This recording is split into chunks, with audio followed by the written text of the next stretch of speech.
खुद को नहीं पहचान पा रहे कि चोर है। तो मैया ने कहा कहाँ है चोर? कहे मैया इक्कुआ। मैया को बुलाया, कहा देख मैया वो बैठा चोर। मैया ने देखा, अपनी गोदी में भर लिया। वाह रे कन्हैया, मेरे लाला कितना भोला भाला है, खुद को ही चोर बता रहा है। मगर जब मैया ने गोद में लिया, जब तो गुस्सा शांत था, मगर जब लाड़ दुलाल कर लिया फिर गुस्सा आया मैया को। ये चोर है तू, ये बता तू इस कमरे में कर क्या रहा? कन्हैया कहने लगे मैया तेरे जो माखन रखा हुआ था ना उसमें चींटी हो गई थी, तो मैं उस चींटियों को साफ कर रहा था। तो माँ कहने लगी तो ये तेरे मुंह पे कहाँ ते लग भैया माखन? तो कन्हैया कहने लगे मैया चो बाबरी है रही है तू, वो चींटी मेरे मुंह पे भी आ गई। अब मक्खन में हाथ सने हुए थे तो मैं ऐसे करके हटाई तो वो मक्खन लग गया मेरे मुंह पे। बोलना पड़ेगा, बोलो माखन चोर भगवान की जय हो। हाँ कह भैया वो चींटी हटा रहा था, वो मक्खन लग गया। भैया को विश्वास आ गया और कन्हैया पास हो गई चोरी में। प्रातः काल हुआ, सभी सखाओं का दर्शन करा। बेचारे मटक टक टकते आ रहे, हिलते डुलते, खूब डंडा पड़ा उनको।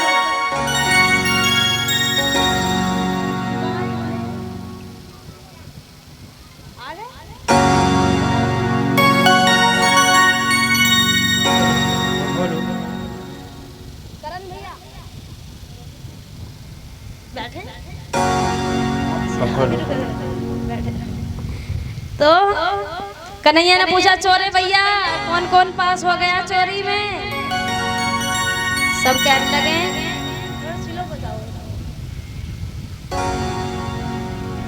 सब कह रहे हैं तूने ना हमारी जो हड्डी पसली है ना वो सारी चटकी पड़ी है हमारी बच की तो चोरी वोरी करनी है ना भैया। कहने लगे भैया तुम चोरी वोरी ना करोगे तो तुम मोटे में कैसे होगे? और मेरी टोली में कोई पतला दुबला हो तो वो काम नहीं कर पाएगा, मुझे तो तुम्हें मोटा ताजा करना है।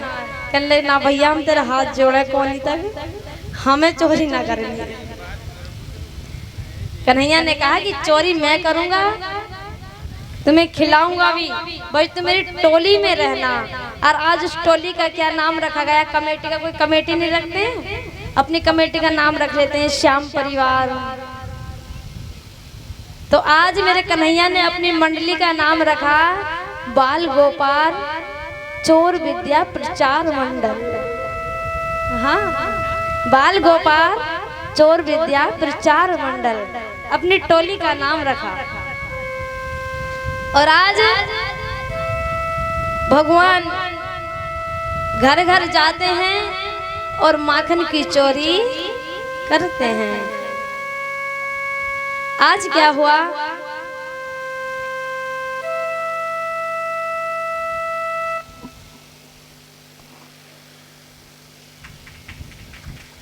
खुश रहो।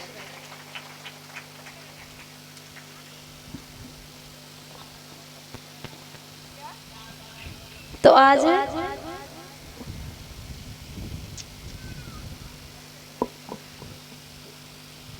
भगवान चोरी कर रहे हैं। सभी ब्रज गोपियों के यहाँ जाते हैं और चोरी करते हैं। आज क्या हुआ? कहते हैं ना एक गली में कोई माता बड़ी जबरदस्त रहती है, क्या बोलते हैं उसे? मालकिन मॉनिटर बोल दो, कुछ भी बोल दो, जो पूरी गली को संभालती है। हाँ हाँ, ऐसी हर गली में माँ मिलेगी। कोई बात बिगड़ जाए, जीजी उसके घर जाओ, वो ही संभाल सके, वो पढ़ी लिखी है, समझदार भी है, कैसे क्या करना वो संभाल लेगी। ऐसे ही वृंदावन में एक गली की माता थी जिनका नाम था प्रभावती भाभी। क्या नाम था? प्रभावती। भगवान कृष्ण सबके घर चोरी करते थे। तो ऐसी मीटिंग चल रही थी जैसा आप बतियान लगो। कोई कहने लगे भैया हमारे घर तो बड़ी चोरी हो रही है, कोई कहेगी भैया हमारे घर तो आज तक ना हुई, क्योंकि मेरा डर है उसे। मेरे घर कभी चोरी हो ही नहीं सकती। अब जो भगवान कृष्ण की टोली में शामिल था वो प्रभावती भाभी का एक देवर था। वो बात प्रभावती भाभी के देवर ने सुन ली कि किसी में हिम्मत है तो मेरे घर चोरी करके दिखाए। और वो बात प्रभावती के देवर ने कन्हैया से बोल दी कि भैया चुनौती आ गई अब तेरे लिए। कह लगे क्या कि हिम्मत है तो मेरे घर में चोरी करके दिखाए कन्हैया। तो कन्हैया कहने लगे भैया ये चुनौती तो हमें स्वीकार है और हमसे जो पंगा ले ले फिर उसका क्या हाल होता है वो अच्छे से जानते हैं सब। कहने लगे आज कहीं चोरी करने नहीं जाना, आज प्रभावती भाभी के यहीं जाना है। प्रभावती भाभी बेचारी यमुना जी से जल लेने गई थी और भगवान कृष्ण ने क्या किया, मटका उठाया और सारे माखन से आंगन की लिपाई कर दी कि भाभी आएगी गेट खोलेगी धड़ाम देने गिर जाएगी, इतने में उठ ना पाएगी, इतने में 9 2 11 हो जाऊंगा। बड़े चाल से बीच से चोरी करते हैं भगवान। प्रभावती भाभी यमुना से पानी लेने गई, सखियों ने बता दिया कि जो जिस बात का डर था वो हो गया तेरे घर में। कह लेगी क्या हो गया, तूने चुनौती दी थी ना मेरे घर में चोरी ना होती, आज तेरे घर में बड़े बड़े सारे चोर। ओ भैया प्रभावती भाभी ने तो एक मटका भरा, जल्दी जल्दी घर में पहुंची। जैसे ही प्रभावती भाभी ने गेट खोला वो चाहिए ड्राम से गिर गई, वो मटका भी फूट गया। बोलना पड़ेगा मैया बेचारी बार बार खड़ी हो बार बार गिर जावे, बार बार खड़ी हो बार बार गिर जावे। इतने भगवान अपनी टोली लेकर गायब हो गए, चले गए। मगर प्रभावती भाभी को बड़ा गुस्सा आया, कह लगी छोड़ूंगी नहीं तुझे, चाहे कुछ भी हो जावे। तूने पंगा गलत ले लिया मेरे से। और कन्हैया कह रहे हैं कि तूने पंगा मेरे से गलत ले लिया। दोनों में शर्त लगी हुई है। एक बार क्या हुआ, एक ब्रज गोपी के यहाँ गए तो दोनों पति पत्नी के यहाँ कई बार चोरी हो गई थी। जिसके घर एक बार चोरी हो जाए तो वो सावधान हो जाता है कि पता नहीं भैया कब चोर आ जाए, कब ले जाएंगे चुरा के। तो उन्होंने क्या किया,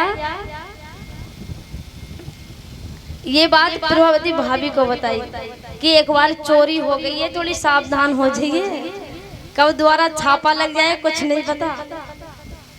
तो आज प्रभावती ने क्या किया, मटकों में एक घंटी बांध दी और वो घंटी की रस्सी अपनी खाट में बांध ली।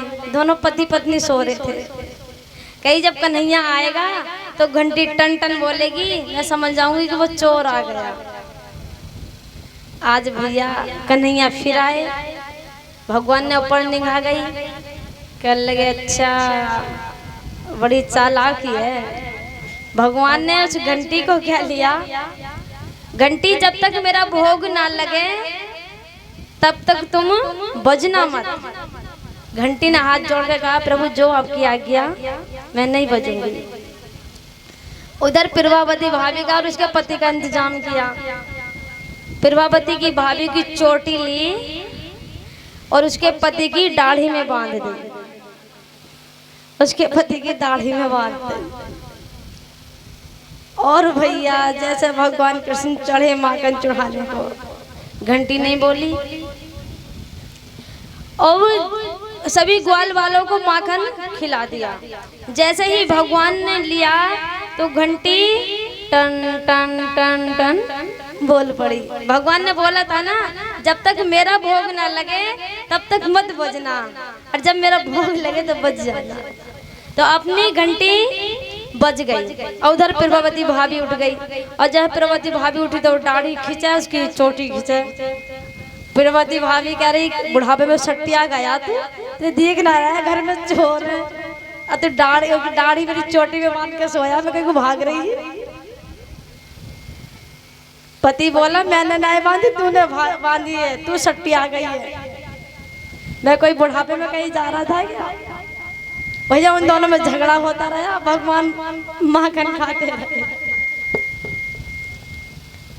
मगर फिर भी आज प्रभावती भाभी ने कन्हैया को पकड़ ही लिया जल्दी जल्दी। कुछ डाली उखड़ गई, कुछ जमी रही बेचारे की, मगर चाहे डाल ही चली जावे कन्हैया को नहीं छोड़ूंगी। आज मेरे बाल गोपाल ने पकड़े गए चोरी में, भाभी ने पकड़ लिया जी आज।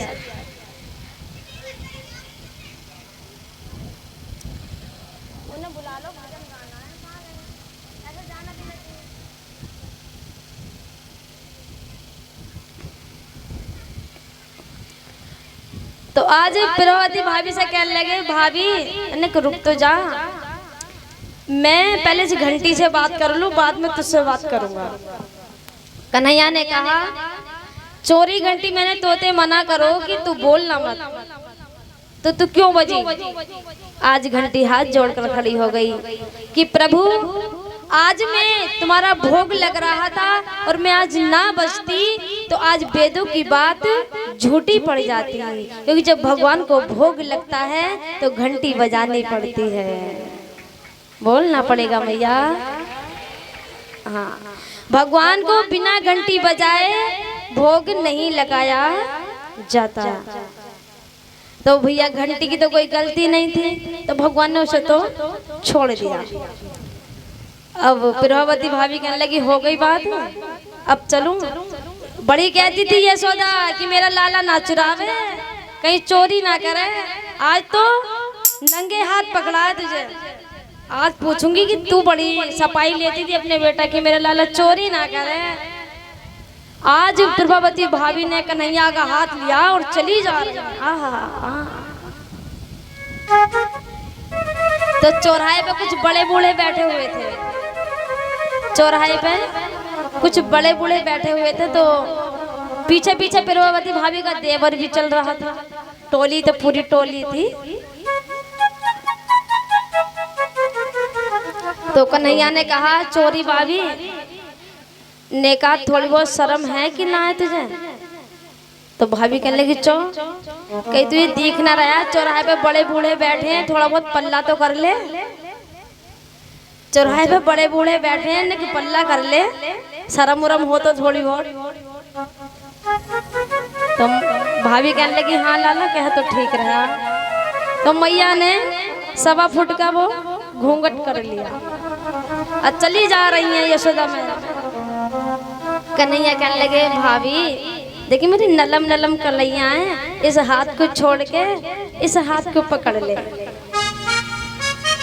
तो भाभी को थोड़ी दया आ गई, तो भाभी ने उस हाथ को पकड़कर और आज मेरे कन्हैया ने उसके देवर का हाथ पकड़वा दिया। प्रभावती भाभी के हाथ में देवर का हाथ पकड़वा दिया और कन्हैया अपनी माँ यशोदा के पास पहुंच गए। कह रहे मैया जोरती भूख लगी है, सब सुबह से कछु ना खाओ पियो। तो मैया अपने कन्हैया को माखन खिला रही हैं और उधर प्रभावती भाभी भगी भगी जा रही हैं कि आज ना छोड़ूंगी यशोदा को, आज ना छोड़ूंगी। जैसे ही मैया के दरवाजे पर पहुंची, कहने लगी, सुनो यशोदा गेट खोलो, तुम बड़ी अपने बेटे की सपोर्ट करती थी, बहुत सफाई देती थी कि मेरा बेटा कभी चोरी ना करे, बड़ा सज्जन है, सत्यवादी हरिचंद है। आज तो मैं सबूत लेकर आई हूँ, सबूत। हाँ कह रही है, आज तो मैं सबूत लेके आई हूँ, तो ये विश्वास ना होता ना, इसलिए सबूत लाई हूँ। मैया कहने लगी, पता ना कहाँ हो गया। मैया कन्हैया को एक तरफ बैठाया कि कह लगी, बेटा देख कौन कौन आया गेट पर गजराज राज तेज तेज। मैया ने जैसे ही गेट खोला, अब प्रभावती भाभी ने उस देवर को आगों को फेंक के मारा। देख तू कहती थी मेरा लाला चोरी ना करे, चोरी ना करे, आज देख सबूत लेके आई हूँ मैं। तो माँ यशोदा कहने लगी, नहीं कि पर्दा तो उठा के देख ले, तो लाई किसे उठा के। और जैसे ही प्रभावती भाभी ने देखा तो उसका देवर, भाभी कहने लगी, शिकल मिटे तू कहाँ थे आग हो बीच में। अब बेचारी इतना समूह लेके घर चली गई और पीछे से कन्हैया ठेंगा दिखा रहे हैं कि ये स्थिति होती है मुझसे पंगा लेने वालों की, आगे से पंगा मत ले लेना। तो आज मेरे गोविंद पीछे वाले रास्ते से गए और भाभी से कह रहे हैं, सुन भाभी, इस बार तूने पंगा लिया तो तेरे देवर का हाथ पकड़वा दिया था। अगली बार पंगा लिया तो तेरे खसम का हाथ पकड़वा दूंगा, उसमें कोई शक नहीं है, बोलना पड़ेगा। हाँ, भगवान कृष्ण घर घर माखन चुरा रहे हैं। आइए भैया के द्वारा मटकी फोड़ी जाएगी। बड़ा सुंदर भाव। बोल श्री माखन चोर भगवान की जय हो।